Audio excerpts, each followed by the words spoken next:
Hello my friends and welcome back.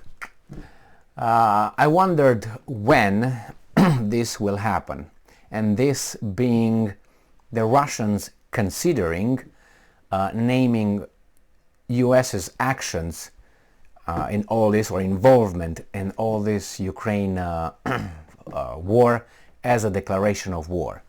So I wondered when. Well, right now, I don't want to say finally, but I would say finally, there are people, there are officials, Russian officials, who would like to designate or consider calling the American decisions, support, actions as a declaration of war.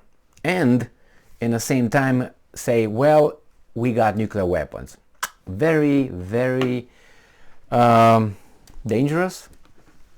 Well, I think if you push anybody to a corner, you have two options: lay down and die, or jump and bite back. So this article comes from Sputnik, and it's from today, the 17th of December 2022. This is the title: US stance on Crimea is a declaration of war, region's representative says. So it says here that Crimea's permanent representative to the Russian president, Georgy Muradov, called the US statement on the peninsula, and I'm calling a declaration of war, end quote, which Washington instructs to wage with other people's hands. That happened since the March. And I'm quoting: Kirby's statement on Crimea is a declaration of war on Russia, which the US instructs to wage with other people's bloody Nazi hands. I believe that without a direct reminder to Washington of our cudgel of nuclear deterrence, which raises above the stupid head of the Washington madman, it will not do, Muradov told Sputnik. So what he says is basically the Americans are involved in this war, wage a war against Russia with other people's hands. In this case, the Ukrainian hands. Well, we knew that, my man. You're kind of like 11 months late. So, on Friday, U.S. National Security Council Coordinator for Strategic Communications, John Kirby, a weasel, said that Washington recognizes Ukraine's right to plan and conduct military operations in Crimea, since it considers the peninsula to be Ukrainian territory. I can see the logic there, but you have to take responsibility for your statements and your actions. Yeah, you can recognize that peninsula as being Ukrainian, as the Russians can recognize Kosovo as being Serbian, for instance. That's your right. Doesn't mean that that's the right. It's your right, which is, that's the way I want to see it, my reality. That's my right to say it. Go ahead. It doesn't make it right. Your right to say it doesn't make it accurate. You know what I mean? Now, Crimea became part of Russia in a referendum held in March 2014, in which nearly 96% of Crimeans voted to accession to Russia. Ukraine still considers, and always will consider, the peninsula to be its own territory that was illegally occupied by Russia. Moscow has repeatedly stated that the decision made by the Crimean people was in full compliance with international law and the UN Charter. Yeah, well, if you give Kosovo something that I think it's even less, how should I say it, justified, because let's put it this way: I don't remember Kosovo being part of anything else but Serbia. I might be ignorant on this one, but I never heard Kosovo being part of Albania or being an independent kingdom or something like that, which now they want to be. You know what I mean?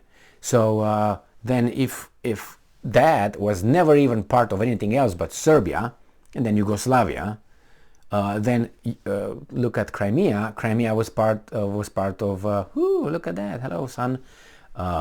Crimea was part of Russia from, I don't know, 17 something until 1954, and in 1954, the then Nikita Khrushchev gave Crimea from the Russian Russian Soviet Socialist Republic, gave it to the Ukrainian Soviet Socialist Republic, just like that. They said, okay, now it's yours. Good luck. So if you want to look at that from outside, or however you want to look at it, Ukraine had that Crimean Peninsula since 1954. 64, 74, 84, 94, 2004, 2014, 2020, okay? Not even, 2014, that's it, okay? Is it theirs? And it was given, just like, here is yours now, but I bought it, it's mine, it's been in my possession for 3,000 years, I'm exaggerating, obviously, from 1722, I'm just saying, and now I give it to you. But it's not the Russians who gave it, it was Khrushchev, and Khrushchev was a communist. Khrushchev, I think he got I can't remember if he had one of the parents Ukrainian or not, but it doesn't really matter at this point. It was just taken and given. Pfft, what does that mean? Well, you can say, well, they agreed on that in 1991, correct? Well, that's true. But you know how that was when Russia was weak. Now it wants what is theirs. You say, well, just a second, you signed those documents. Well, so did you in 2014 and 2015, the, how do you call them, the Minsk agreements, correct? Correct.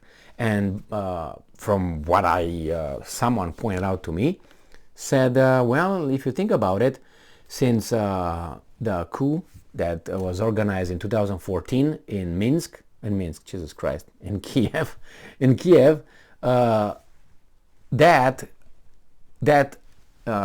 should I put it? The guys that followed, the governments that followed that coup d'etat after they overthrew the government, the legitimate government, the democratic elected government, that supposedly nullifies the 1994 Budapest Memorandum. I think we're going to do something with the sun. What do you think? And I did. So, I'm not going to get into this, but facts are facts, dates are dates. You can't fudge those unless you are a very, very, how should I put it? You don't care about anything else but that. You don't really care about the responses of others who provide facts. The thing here is that the Russians, if they consider, and I don't know how they will consider, I would have considered this as a declaration of war since the first bullet was sent to Ukraine from the United States or from NATO, from any country. Why? Because that's going to kill my boys. And how would you call that? Non-participant? Friend? Hello, Emil, I'm going to give your neighbor some bullets so he can shoot you and your family, okay? Oh, yeah. I'm going to go for dinner later? Okay, I pay. We're going to go and, enjoy ourselves. No, you up too, whatever that means. And this guy's explained what that means, unfortunately. But he doesn't have that power. Putin has the power, the generals have the power, and other people in the structure. Because I don't think if Putin decides to launch a missile strike and the military doesn't want to do that, it's going to happen like with Trump. Trump gives an order to FBI or the DOJ to start a investigation on something, and DOJ is like, yeah, okay. The same with FBI, CIA, and the military. And you tell me that Trump was whatever. That's how the system works in whatever we have here. We had this for a long time already. Thank you very much for being with me again today. Stay strong, stay smart, look for the truth, and be just.